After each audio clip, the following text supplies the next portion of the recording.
I'm the fourth generation of my family in Hawaii. My great-grandparents arrived in 1896, and our generations have lived on Oahu, Maui, Kauai, and the Big Island.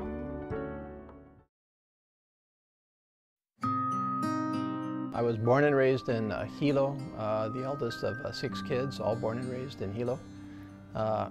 Hilo was a wonderful upbringing in the 50s and the 60s. It was small-town America, but pure Hawaii.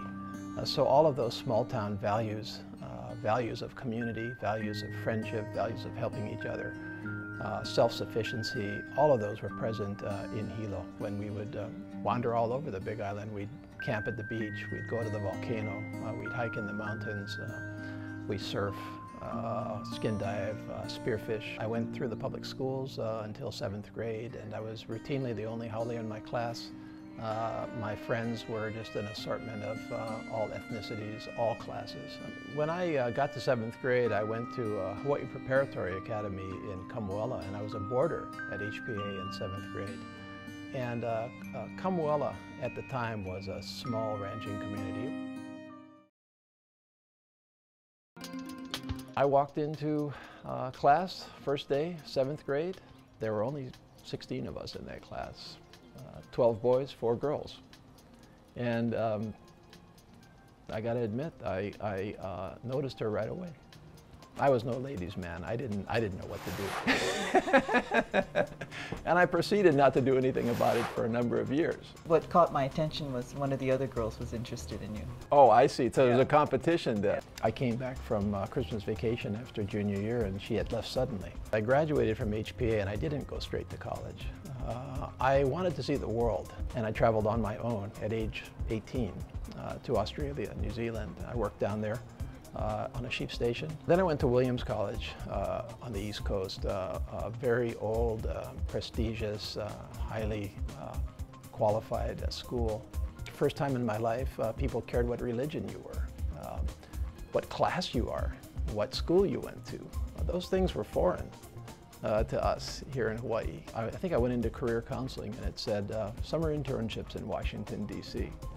And I thought, well, that's kind of interesting. I kind of am interested in government. On a complete fluke, picked the right person to work for, who was, for me, who was Spark Matsunaga, who was then the U.S. Congressman from Hawaii, my predecessor. And I loved it just from the beginning. I thought, this is really the life that I want to live. If growing up in Hilo was the foundation of my overall life, the 3 years in Washington were the foundation of my political life, and everything really followed from there. When I left Matsunaga, the first stop was to obtain a law degree, which I did from the University of California, Hastings Law School in San Francisco. It was time to come home.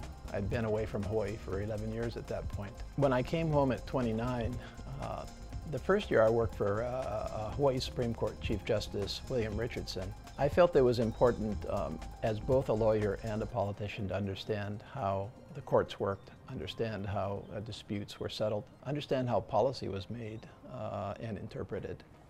Then I went to work practicing law with the Carl Smith Ball Law Firm, one of the oldest and largest in Hawaii.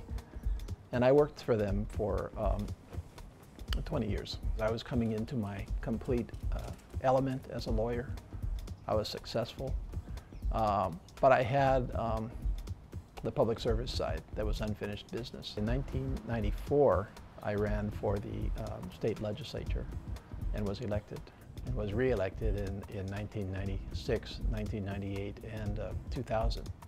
So I was able to serve the incredible people of Manoa. I didn't see her again until the time around our 30th reunion. We both, of course, went on to live our lives.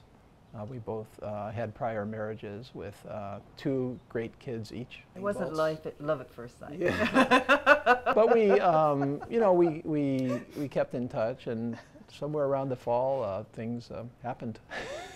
Said, will you marry me? But before you say yes, I just want you to know, are you okay with me running for governor? She goes, yeah. I said, oh. Yeah, okay, yeah, you should. You'd be a good governor. Like, she is a full partner in really everything. She's wonderful with people. because of the life she's led.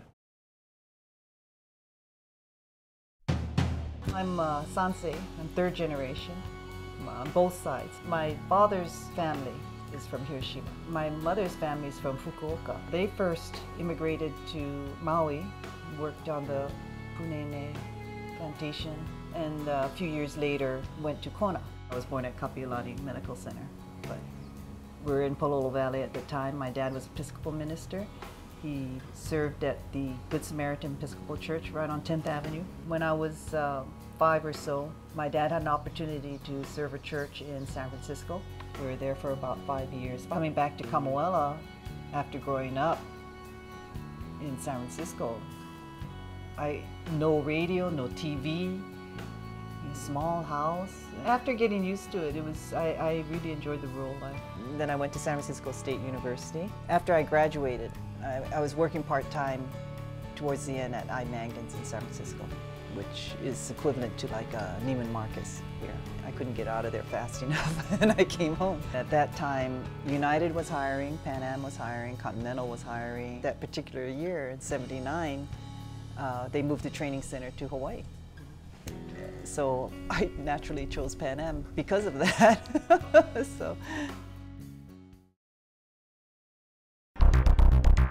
My tenure in Washington as Hawaii's congressman, 2002 to 2007, in some ways it was like going home again because I had had the 3 years in Congress previously with Spark. I knew Capitol Hill, I knew the culture, I knew the procedures, I knew where things were, I knew how to get things done. Audrey and I chose to leave our family life intact in Hawaii. So she lived here. We still had almost all of our kids in school. David, our oldest, is 26 and he's third year at UH Medical Center, John Burns School of Medicine here. So our daughter Megan is at George Washington University in DC. She's in a master's program in space policy, a fellowship.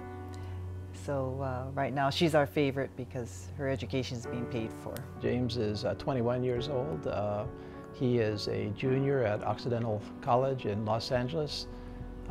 Looks like he will be going into public service as well. He's interested in a career in education and biology.